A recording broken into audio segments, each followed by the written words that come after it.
Météo de la semaine. Quelles sont les prévisions pour le marché américain? Aura-t-on une tempête? La neige a commencé à tomber.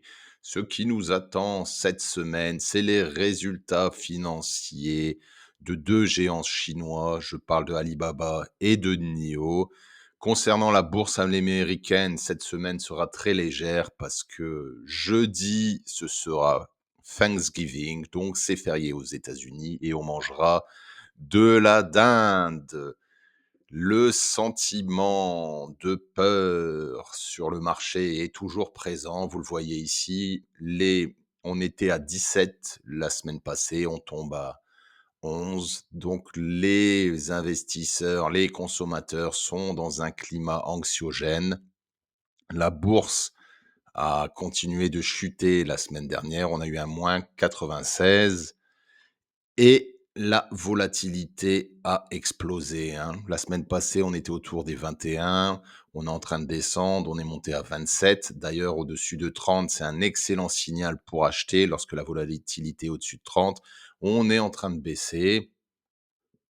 À voir ce qui va nous arriver les prochains jours, mais tout ceci sera guidé par la Fed. Il y a un il y a une grande possibilité que la Fed va baisser son taux au mois de décembre. Si c'est le cas, le marché va exploser. Ce qu'on attend aussi cette semaine, c'est, comment se porte la Chine. Nous le verrons bien avec les résultats financiers de Alibaba, qui est dans le domaine de l'e-commerce. Ça permettra aussi de voir si la Chine est toujours le moteur du monde. Ce qui m'intéresse aussi en voyant le résultat financier d'Alibaba, c'est comment la Chine se positionne dans le domaine de l'intelligence artificielle. Est-ce que Alibaba est encore le patron de l'e-commerce ou il est actuellement concurrencé par Temu?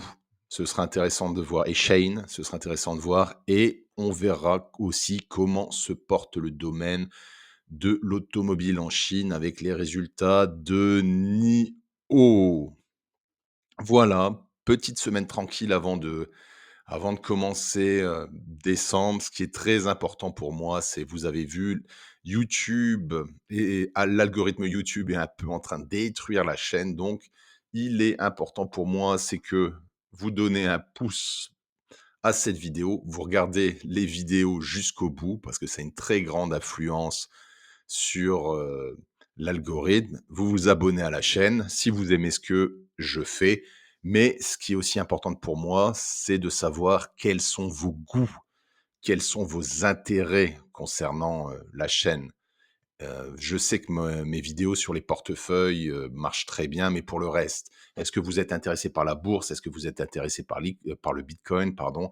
Est-ce que vous êtes intéressé par les analyses d'entreprise? J'ai besoin de votre retour, sinon la chaîne, elle est en train de mourir. Voilà, je suis en train de me battre, je poste des vidéos tous les jours, mais YouTube teste ces vidéos aux abonnés avant de les tester au monde extérieur. Donc si j'ai pas votre retour sur ce que vous aimez bien, si j'arrive pas à passer le cercle des abonnés, c'est foutu. Ma chaîne, elle va mourir. Voilà. Donc j'ai besoin de ce retour pour la suivi de ma chaîne. Merci d'avoir suivi cette vidéo jusqu'au bout. N'oubliez pas que je fais ça à titre de divertissement uniquement. Ce ne sont pas des conseils pour investir. Et avant d'investir en bourse, faites votre propre analyse. Voilà, petit café du matin. Je voulais vous donner la météo de la semaine avant d'aller travailler. Voilà, c'est ça quand on est un youtubeur amateur. Merci et je vous dis à très bientôt. Ciao.